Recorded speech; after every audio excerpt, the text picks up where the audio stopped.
This is the story of Tron. You can read along with me in your book. You will know it is time to turn the page when you hear the computer sound like this.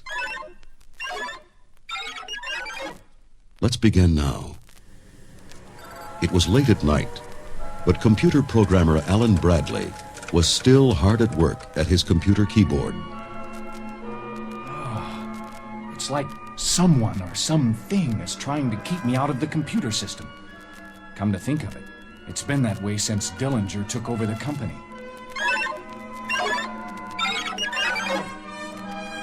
That very night, Alan was called into his boss's office. Mr. Dillinger, my Tron program is vital.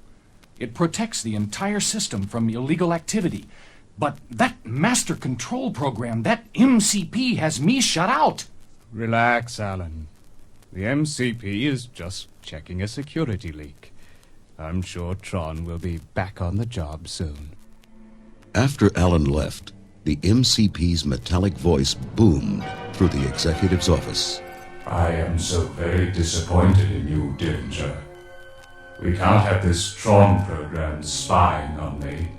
I'm planning to break into the Air Force computers soon. The Air Force? Just do as I tell you. Keep Tron out.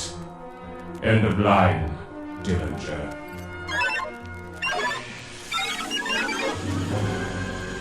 In the laser lab downstairs, Alan's girlfriend, Laura, was conducting an experiment. With the push of a button, a laser beam shot across the room, hitting its target, a common orange. The fruit glowed briefly, then disappeared.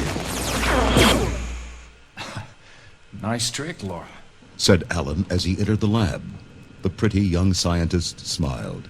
The laser scans the object, breaks down the molecules, and stores them digitally. I can pull the orange out of the computer whenever I want. I wish you could do the same for my Tron program. I may not be able to, Alan, but Flynn could. Once a top-notch programmer for Dillinger's company, Flynn was now the owner of a video game parlor. Alan and Laura found him at a Space Paranoids game, beating the record-high score. Hey, good to see you guys. What brings you two in search of the video game whiz? Come on, we can talk in my office. Flynn listened to Alan's story. Boy, would I love to get even with Dillinger. He stole 5 of my best video game programs. He got a big promotion and I got fired. But the proof is all locked up in the computer. Alan grinned. My Tron program could unlock the proof. What are we waiting for? Get me to a computer keyboard.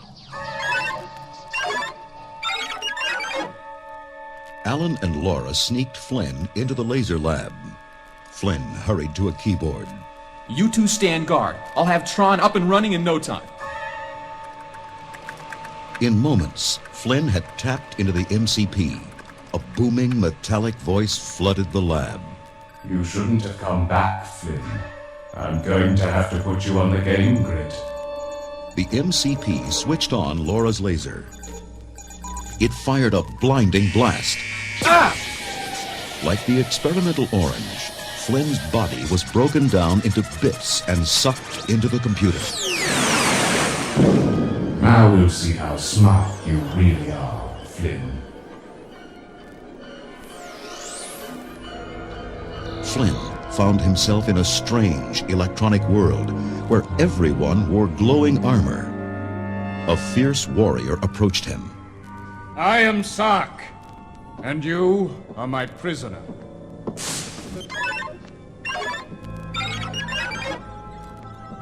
Flynn was shoved onto a glowing game grid. There stood another prisoner with a very familiar face. Alan? No, I'm Tron, Alan's security program.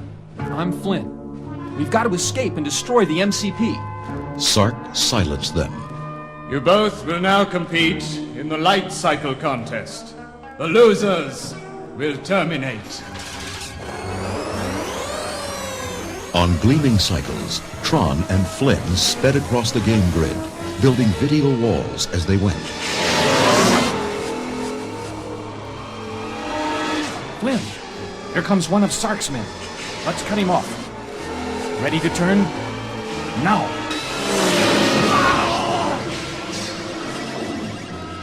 Look! He smashed right through the game wall. Follow me through that hole, Tron. We're getting out of here. We did it, Flynn! We've escaped the game grid.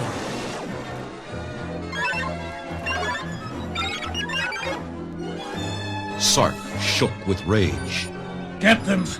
Send out every tank in the game grid if you have to, but get them! Flynn led Tron through a maze of computer world canyons. Don't slow down. Those tanks are right on our tail. Head for that distant city, Flynn. There's a communication tower there. If I can contact Alan, he'll give me the information I need to defeat the MCP. Watch out, Tron! A tank! A blast of energy exploded. Flynn was thrown from his light cycle. Tron stared sadly at his unmoving friend. Farewell, Flynn. Now I must face the MCP alone. And on he sped,